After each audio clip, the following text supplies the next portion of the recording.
In this video, we'll show you how your team can coordinate its content approvals with workflow for JotForm. First, we'll show you the workflow in action, and then we'll show you how easy it is to set up. Amanda submits a case study to be approved for publication using her company's JotForm. She fills in the required form fields and submits the request.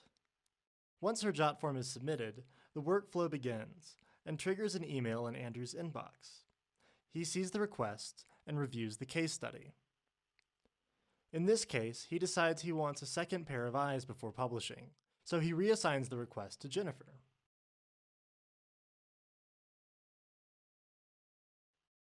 Jennifer receives the request by email, reviews the content, and reassigns the request back to Andrew with her approval.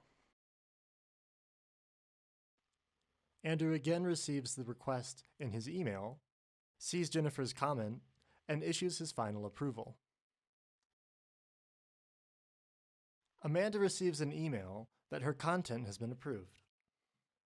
Now we'll show you how you can set up the workflow you just saw in a matter of minutes. First, create a new action and choose email as your channel of communication.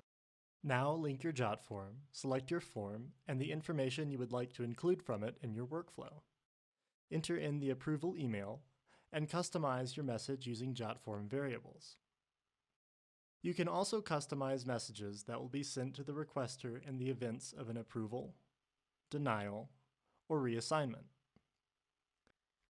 Click Create to finish setting up your action.